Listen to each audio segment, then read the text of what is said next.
Hello बच्चों, मैं स्मिता बिजलवान स्वागत करती हूँ आपका आईसीटी वर्चुअल क्लासरूम में। आशा करती हूँ आप सभी स्वस्थ होंगे और अच्छे से अपनी पढ़ाई कर रहे होंगे। बच्चों, आज हम पढ़ने जा रहे हैं क्लास 10 की साइंस, और क्लास 10 साइंस में हम स्टार्ट करने जा रहे हैं आज एक नया चैप्टर जिसका नाम है कार्बन एंड इट्स कंपाउंड। यानी कि इस चैप्टर में हम कार्बन के बारे में पढ़ेंगे, है ना।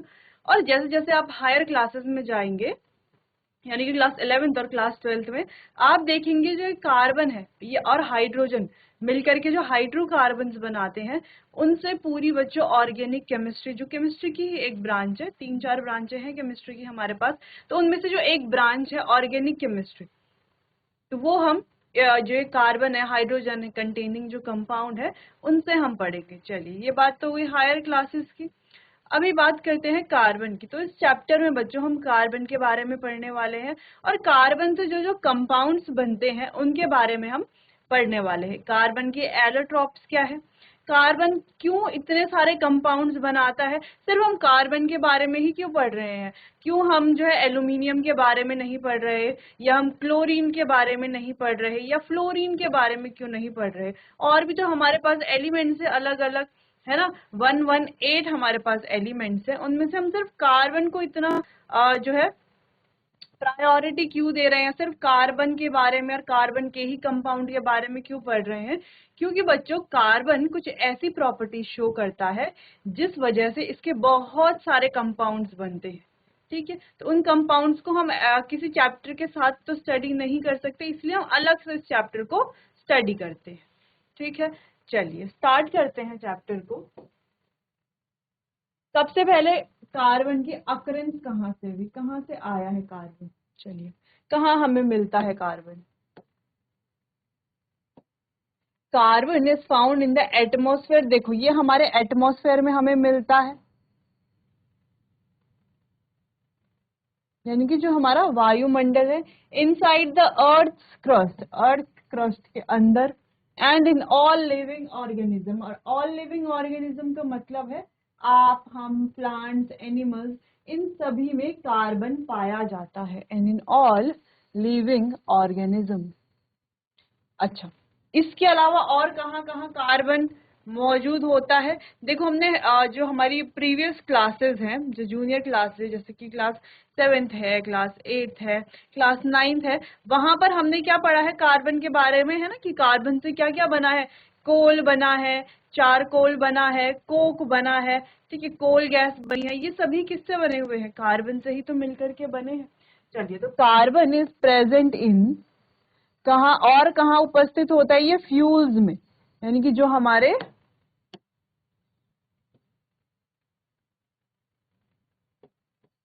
ईंधन होते हैं उसमें भी कार्बन उपस्थित होता है। ईंधन यानी कि जैसे कि ये हो गया लकड़ी, कोयला, चारकोल, कोक, पेट्रोलियम, और natural gas, biogas, Marsh gas, और भी हमारी अलग अलग जो गैसेस हैं और भी जो डिफरेंट फ्यूल्स हैं, उन सभी में कार्बन पाया जाता है। Carbon is present in compound like, अच्छा, कार्बन जो है कार्बोनेट में प्रेजेंट होता है ना, CO3 कार्बोनेट्स, और हाइड्रोजन में प्रेजेंट होता है। ठीक है, carbon is found in free state, और कार्बन हमेशा फ्री स्टेट में मिलता है। पहला पॉइंट, फ्री स्टेट में कब, डायमंड की फॉर्म में, ग्रेफाइट की फॉर्म में, या इसका एक और एलोट्रॉप है फुलरेंज या बकमिस्टर फुलरेंज जिसे कहा जाता है। ठीक, ये तो बात हो गई कार्बन की अकरेंस की, कार्बन कहाँ मिलता है, कहाँ कहाँ कहाँ मिलता है। ठीक है, सारे पॉइंट्स हमने देख लिए हैं। इतना पहले पॉइंट्स आप नोट कर लीजिए, फिर आगे कंटिन्यू करते हैं। आगे बढ़ते हैं, बात करते हैं बॉन्डिंग इन कार्बन। ठीक है, कार्बन की बॉन्डिंग की बात करते हैं। तो वैसे तो हम अपनी प्रीवियस क्लासेस में पढ़ चुके हैं कि कार्बन कौन सा बॉन्ड फॉर्म करता है, कोवेलेंट बॉन्ड फॉर्म करता है। अब ये कोवेलेंट बॉन्ड बनता कैसे, शेयरिंग से बनता है ना। तो ये इलेक्ट्रॉन्स को ना गेन करता है ना ही लूज करता है। ये जो बॉन्ड है वो बनाता कैसे है, इलेक्ट्रॉन की शेयरिंग से बॉन्ड बनाता है। शेयरिंग से कैसे बनाता है, खैर हम आगे देखेंगे। जैसे अगर हम बात करें CH4, जैसे अगर हम बात करें CH4, है ना, CH4। तो एक कार्बन ने 4 हाइड्रोजन के साथ बॉन्ड बनाया हुआ है, इसे मीथेन कहा जाता है। ठीक है, तो एक कार्बन ने, अगर मान लेते हैं ये कार्बन है, तो 1 हाइड्रोजन, 2 हाइड्रोजन, 3 हाइड्रोजन और 4 हाइड्रोजन के साथ बॉन्ड बनाया हुआ है। तो कैसे बनाया होगा बॉन्ड? शेयरिंग से बनाया होगा। अब शेयरिंग से बॉन्ड कैसे बनाया होगा? तो देखो 1 2 3 4, कार्बन के पास कितने इलेक्ट्रॉन है? 4 इलेक्ट्रॉन है ना। उसको अपना ऑक्टेट कंप्लीट करने के लिए 4 इलेक्ट्रॉन और चाहिए, या तो ये इन चारों इलेक्ट्रॉन को भी किसी को दे दे, तब जा करके ये क्या बनेगा बच्चों, तब जा करके तो ये कैसे होगा, तो ऑक्टेट कंप्लीट होगा, है ना, स्टेबल होगा ये। क्योंकि हर कोई एलिमेंट क्या चाहता है, नोबल गैस कॉन्फ़िगरेशन को अचीव करना चाहता है। अब नोबल गैस का कॉन्फ़िगरेशन क्या है? तो नोबल गैस कॉन्फ़िगरेशन यानी कि जो नोबल गैसेस की कॉन्फ़िगरेशन होती है, जो भी हमारी नोबल गैसेस है, तो नोबल गैसेस कौन कौन सी है? Helium, neon, argon, krypton, xenon. ठीक है, तो ये सारी हमारी क्या है? नोबल गैसेस हैं। तो नोबल गैसेस की कॉन्फ़िगरेशन क्या है कि इनका जो आउटर शेल होता है, या हम कहें ऑक्टेट होता है, वो क्या होता है? फुली फिल्ड होता है। हीलियम में एक्सेप्शनल केस होता है, ये इसमें 2 इलेक्ट्रॉन होते हैं आउटर शेल में, तो इसे हम ड्यूप्लेट भी कहते हैं ना, ऑक्टेट और ड्यूप्लेट। तो दोनों ये इससे क्या होते हैं? ये स्टेबल हो जाते हैं। ठीक, तो हर एलिमेंट क्या चाहता है? नोबल गैस कॉन्फ़िगरेशन अचीव करना चाहता है, या हम कहें इनर्ट गैस कॉन्फ़िगरेशन अचीव करना चाहता है। ठीक है, तो कैसे अचीव करेगा? या तो गेन करके इलेक्ट्रॉन्स को, या तो शेयर करके इलेक्ट्रॉन्स को, या तो लूज करके इलेक्ट्रॉन्स को। ठीक, तो ये कार्बन जो है, इसके आउटर शेल में होते हैं 4 इलेक्ट्रॉन। ठीक है, अब हम कह रहे हैं कि CH4 इसमें कैसे बना है। अब एक हाइड्रोजन के पास है 1 इलेक्ट्रॉन, दूसरा हाइड्रोजन इसके पास भी 1 इलेक्ट्रॉन, तीसरा हाइड्रोजन इसके पास भी 1 इलेक्ट्रॉन, और यहाँ पर है चौथा हाइड्रोजन, इसके पास भी 1 इलेक्ट्रॉन है। अब देखो बच्चों, कार्बन 4 इलेक्ट्रॉन किसी को दे दे, तो ये क्या है? बहुत मुश्किल है, क्योंकि इसके शेल से इलेक्ट्रॉन निकालने के लिए इतनी एनर्जी होनी चाहिए, है ना, जिसको हम आयनाइजेशन एनर्जी कहते हैं। ठीक, और बच्चों दूसरी चीज, ये 4 इलेक्ट्रॉन किसी ले भी नहीं सकता, क्योंकि 4 इलेक्ट्रॉन लेने के लिए भी उतनी एनर्जी चाहिए, जिसको हम इलेक्ट्रॉन गेन एंथैल्पी कहते हैं। हायर क्लासेस में हम इन्हें देखेंगे। ठीक, तो इतना ये 4 इलेक्ट्रॉन ले सकता है, ना ही 4 इलेक्ट्रॉन दे सकता है, क्योंकि इतनी एनर्जी चाहिए 4 इलेक्ट्रॉन्स को लेने के लिए और 4 इलेक्ट्रॉन्स को देने के लिए। ठीक, तो ये क्या करता है? ना तो इलेक्ट्रॉन गेन करता है, ना ही लूज करता है। सिंपल सी बात है, ये इलेक्ट्रॉन्स को फिर शेयर करते हैं। अब कैसे करेगा शेयर? देखो, अब ये हाइड्रोजन के पास 1 इलेक्ट्रॉन है, अगर इस हाइड्रोजन को 1 इलेक्ट्रॉन और मिल जाए तो क्या हो जाएगा? ये स्टेबल हो जाएगा। तो ये इससे 1 इलेक्ट्रॉन ले लेगा, ये वाला हाइड्रोजन इससे, ये वाला इससे, और ये वाला हाइड्रोजन इससे इलेक्ट्रॉन ले लेगा। अब कार्बन की बात करते हैं, कार्बन के पास है 4 इलेक्ट्रॉन। ठीक है, तो ये इन हाइड्रोजन से 1 इलेक्ट्रॉन ले लेगा, और अब हो गए इसके 8 इलेक्ट्रॉन, और हो गया ऑक्टेट कंप्लीट, और ये स्टेबल हो जाएगा। चलिए, ठीक, तो इस प्रकार से ये क्या करता है? शेयरिंग करके अपना बॉन्ड बनाता है और स्टेबल हो जाता है। सिंपल सी बात है। चलो, तो इससे हमें क्या समझ में आया, जो अभी हमने डिस्कशन किया कि कार्बन के आउटर शेल में कितने इलेक्ट्रॉन्स होते हैं? 4 इलेक्ट्रॉन। वो तो हमें पता है ना पहले से। देखो, ये है कार्बन। ठीक है, कार्बन के पास टोटल इलेक्ट्रॉन्स कितने होते हैं? एटॉमिक नंबर होता है 6 कार्बन का, हमें पता है 6 होता है एटॉमिक नंबर। अगर हम इसका इलेक्ट्रॉनिक कॉन्फ़िगरेशन लिखते हैं तो कैसे लिखते हैं? पहले शेल में 2 इलेक्ट्रॉन, दूसरे शेल में 4 इलेक्ट्रॉन। दूसरा शेल, 2 ही शेल है ना, यानी कि ये वाला जो शेल है, ये क्या हो जाएगा? इसका आउटर शेल। और आउटर शेल को क्या कहा जाता है बच्चों? Valence shell.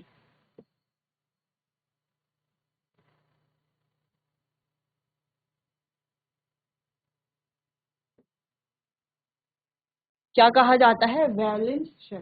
तो ये है इसका वैलेंस शेल। वैलेंस शेल में कितने? 4 इलेक्ट्रॉन। कितने होने चाहिए? 8 इलेक्ट्रॉन। तो 4 इलेक्ट्रॉन ये शेयर कर लेता है।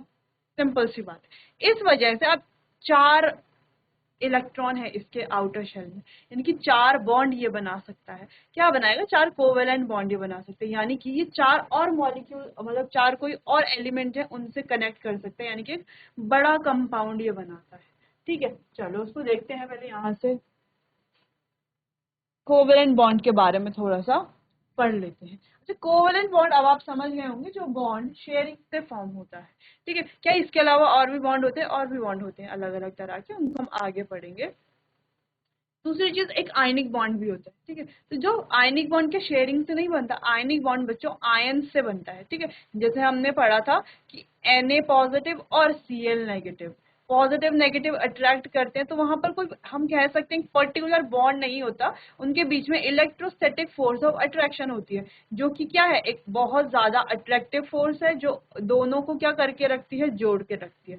तो इसीलिए हम कह सकते हैं कि आयनिक बॉन्ड ज्यादा स्ट्रांग बॉन्ड भी होता है, ठीक है। तो ये जो कुछ इंपॉर्टेंट पॉइंट्स आते रहते हैं बीच बीच में, ये आपको नोट कर लेने हैं अपनी कॉपी में।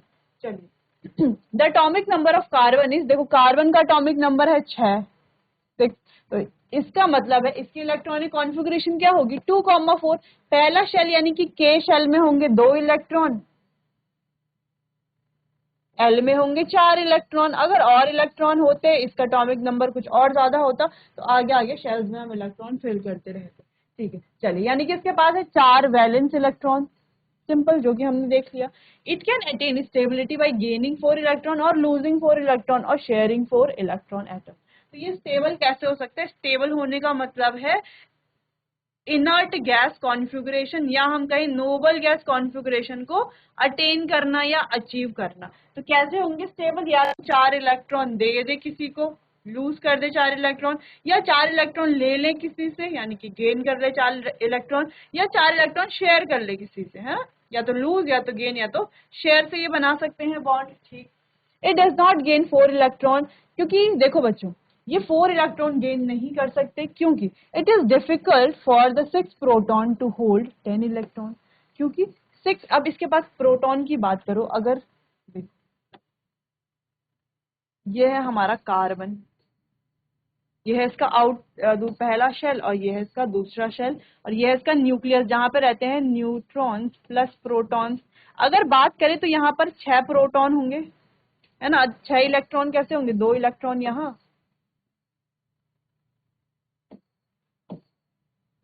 और 4 इलेक्ट्रॉन आउटर शेल में, यही तो होगा ना। अगर हमने स्ट्रक्चर बनाना है तो हमने प्रीवियस जो चैप्टर्स हैं वहां पर यही तो पढ़ा था, ऐसे बनता है, ठीक है। ठीक है, तो इसमें कितने, 6 प्रोटॉन। अगर ये 4 इलेक्ट्रॉन किसी ले लेता है, तो इसको ये आउटर जो शेल है जहां पर 8 इलेक्ट्रॉन होने चाहिए, वो कंप्लीट हो जाएगा, 4 इलेक्ट्रॉन डाल देंगे। लेकिन बच्चों यहाँ पर प्रोटॉन है 6, तो प्रोटॉन 6 प्रोटॉन के लिए बहुत ज्यादा मुश्किल हो जाएगा कि कैसे वो इतने सारे इलेक्ट्रॉन्स को क्या करेगा, हैंडल करेगा या फोल्ड करके रखेगा, ठीक। इसीलिए ये क्या नहीं कर सकता, इलेक्ट्रॉन गेन नहीं कर सकता। दूसरी चीज, लूज भी नहीं कर सकता, क्योंकि इसके लिए इसको बहुत ज्यादा एनर्जी चाहिए 4 इलेक्ट्रॉन्स को लूज करने के लिए, जो कि हमने पहले भी डिस्कस किया। अच्छा, इलेक्ट्रॉन्स को रखने के लिए भी एनर्जी चाहिए, इलेक्ट्रॉन को निकालने के लिए भी एनर्जी चाहिए, दोनों चीजों के लिए एनर्जी इसे चाहिए। तो इतनी एनर्जी तो इसके पास है नहीं, तो ये क्या करेगा, शेयर करेगा, ठीक है, 4 electrons with other atoms to attain stability. ये क्या करेगा, 4 इलेक्ट्रॉन्स को, जैसे कि यहाँ पर इसकी 4 इलेक्ट्रॉन है, शेयर करेगा, ठीक है, किन्हीं 4 और एटम के साथ या किसी के साथ भी, ठीक है, 4 एटम्स के साथ ये शेयर करेगा, किस लिए, स्टेबल होने के लिए, ठीक है, resulting in the formation of covalent bond, जो जिस वजह से यहाँ पर बनता है बच्चों कोवेलेंट बॉन्ड, ठीक है। कोवेलेंट बॉन्ड समझ में आ गया। Since carbon atom needs 4 electrons to attain stability, its valence is 4 and it is tetravalent. तो एक और इम्पोर्टेंट पॉइंट यहाँ पर आया है कि इसकी वैलेंसी होती है 4, इसीलिए हम कार्बन को क्या कहते हैं, टेट्रावैलेंट कंपाउंड, या हम कह सकते हैं कि कार्बन क्या है, टेट्रावैलेंट है, क्योंकि इसको जो है बच्चों स्टेबल होने के लिए 4 इलेक्ट्रॉन चाहिए होते हैं, ठीक है, या हम कहें हाँ 4 इलेक्ट्रॉन इसको चाहिए होते हैं अपनी वैलेंसी को पूरा करने के, और इसकी वैलेंसी है 4, तो इससे इसको हम क्या कहेंगे, टेट्रावैलेंट, ठीक है, जो भी हमें दिख भी रहा है। सिंपल सी बात है, इस पूरे पैराग्राफ में हमने पढ़ा क्या कि कार्बन का जो आउटर शेल है उसमें, यानी कि वैलेंस शेल में है 4 इलेक्ट्रॉन, स्टेबल होने के लिए उसे 4 और चाहिए होती है, है ना। तो वो 4 और कैसे लेगा, या तो गेन करके या तो शेयर करके, लेकिन इसके पास इतनी एनर्जी नहीं है कि वो गेन या शेयर कर सके, सॉरी गेन या लूज कर सके। तो ये क्या करता है, इलेक्ट्रॉन्स को शेयर करता है किसी दूसरे एटम के साथ, जिस वजह से शेयर करने के बाद ये कैसा बन जाता है, स्टेबल बन जाता है। ठीक, और इसीलिए हम इसको टेट्रावैलेंट भी कहते हैं कि आउटर उसमें है 4 इलेक्ट्रॉन, जो आउटर शेल है इसको हम वैलेंस शेल भी बोलते हैं। इसीलिए इसको हम क्या बोल सकते हैं कि ये क्या है, टेट्रावैलेंट है। आपको ध्यान रखना है कार्बन टेट्रावैलेंट। ठीक, और कौन सा बॉन्ड फॉर्म करता है, कोवेलेंट बॉन्ड। क्यों कोवेलेंट बॉन्ड हम बोल रहे हैं, क्योंकि शेयरिंग से बनता है। तो जहां पर भी बॉन्ड शेयरिंग से बनेगा आप कहेंगे कोवेलेंट बॉन्ड। ठीक, चलिए नोट कर लीजिए इसे। चलिए आगे बढ़ते हैं, बात करते हैं कोवेलेंट बॉन्ड बनता कैसे। खैर अभी हमने देख लिया कोवेलेंट बॉन्ड बना कैसे। चलिए, शेयरिंग से बनता है जब एटम के जो इलेक्ट्रॉन्स है उनके बीच में शेयरिंग होती है। जैसे हम यहाँ पर देख पा रहे हैं, एक हाइड्रोजन H2 बन रहा है, जब H2 बन रहा है, तो H2 बना कैसे होगा, H और H के बीच में सिंगल बॉन्ड होगा, तभी H2 बना होगा। ठीक है, अब H के पास तो एक ही इलेक्ट्रॉन है, इस वाले H के पास भी एक ही इलेक्ट्रॉन है, एक ही होता है हाइड्रोजन के पास। ठीक है, अब ये वाला जो हाइड्रोजन है इसको क्या करना होता है, हाइड्रोजन को अपना ड्यूप्लेट कंप्लीट करना होता है ना। जैसे अदर्स को अपना ऑक्टेट कंप्लीट करना होता है, वैसे हाइड्रोजन को अपना ड्यूप्लेट कंप्लीट करना होता है। तो हाइड्रोजन के आउटर शेल में एक इलेक्ट्रॉन, तो एक और इलेक्ट्रॉन इसे मिल जाए तो क्या हो जाएगा, इसका ये जो ऑक्टेट या जिसे हम ड्यूप्लेट कहते हैं वो कंप्लीट हो जाएगा और ये स्टेबल हो जाएगा, है ना, क्योंकि ये भी स्टेबिलिटी चाहता है। तो ये क्या करेगा, दूसरे हाइड्रोजन से एक इलेक्ट्रॉन ले लेगा, और ये जो दूसरा हाइड्रोजन है इससे एक इलेक्ट्रॉन ले लेगा का मतलब क्या है कि ये इसके पास नहीं रख लेगा, दोनों क्या करेंगे, उस इलेक्ट्रॉन पेयर को शेयर करेंगे। ठीक है, शेयर करने का मतलब क्या है, देखो जैसे एक हाइड्रोजन के